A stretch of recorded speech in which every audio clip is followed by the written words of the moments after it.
Alright, I'm going to backtrack just a little bit for the benefit of everyone.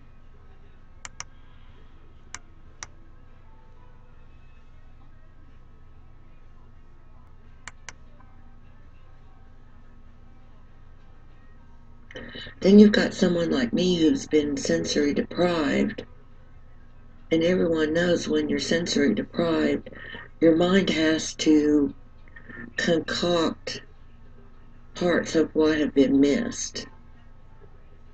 So you're not so much clueless. Your brain wants you to know the whole story, but if it's being deliberately cut off, well, I guess you could do it yourself too, then your brain's going to kick into overtime to try to fill in that gap instead of just having um, a bright light. Or if you're locked in the light away from the dark, it's going to be reversed. Because sometimes they use sensory deprivation to keep people awake with the lights. Well, it wasn't used on me that way when I was a kid. It was at one point when I had to go to treatment after they killed my son, my first son. All right, that's a whole nother story which I touched on a little bit in here. And I did do some screencast previously, which I'll link up to this.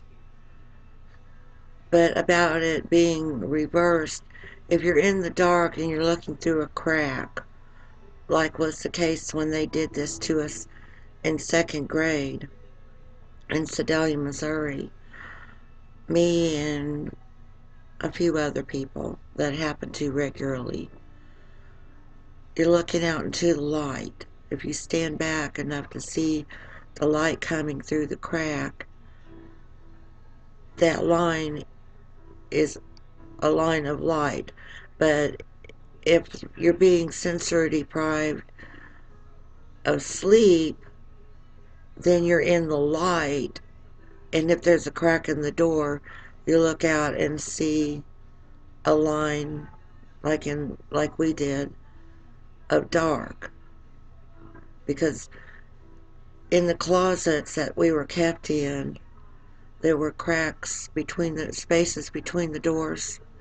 It was a row of the old-fashioned kind of schoolroom doors that were on some kind of funky track, and if you turned one, they'd all open. If you turned the first one, all of them. There were seven or eight of them. But if you went down and turned like the second or third one, it would open independently. And that's where several of us spent our day every day from after roll call to recess and then back in and then until lunch and then back in and then in for the rest of the day and then out. So basically what I was going to second grade for was to be tortured. And that teacher did have another problem with us. And I talked to a cousin later, and they had realized that that teacher needed to go. And she always regretted that they didn't um, take that farther in trying to get her out of there. She was just mean. And she sent me home with blood on my clothes one day from hitting me in the face. And that's where my mom realized there was something going on at that school. Whether I tried to say anything about it or not, it was disregarded as crazy talk, or a kid making stuff up for attention or whatever. It was realized when I had the blood on my shirt that I was being abused there. And so with that, my mom went to school, and the teacher ended up gone. And she was pretty old. She had taught a lot of years, because even my 10-year older than I am sister had her back then. So that was an extra 10 years that woman taught. So that's, ugh. And so with all this going on, of course I wanted to research when I got things ironed out enough to be able to know what things were. Sensory deprivation, even for 15 minutes, will bring on the same effects as LSD. That's what it does to the brain. So when I say that people have to manufacture blanks, that's in my case. I don't know about anybody else.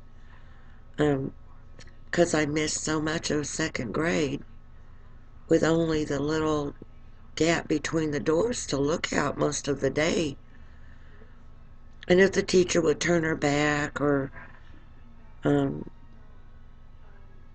whatever else was happening that I couldn't hear everything, I'm sure I didn't get most of that year. But I mean, I ended up graduating. I didn't graduate at the top of my class. I've got cousins who did that, but I did get out of there. And it was a relief, of course. I didn't attend graduation like many people, including my own son.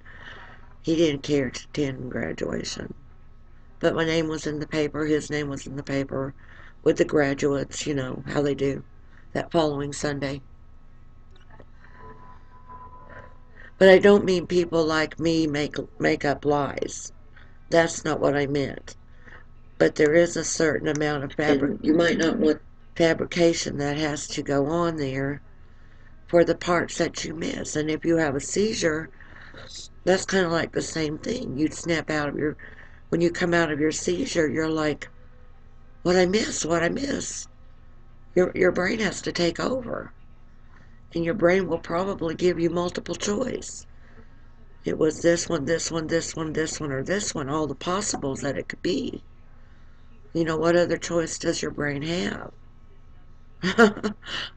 I know, it's weird. It's very weird.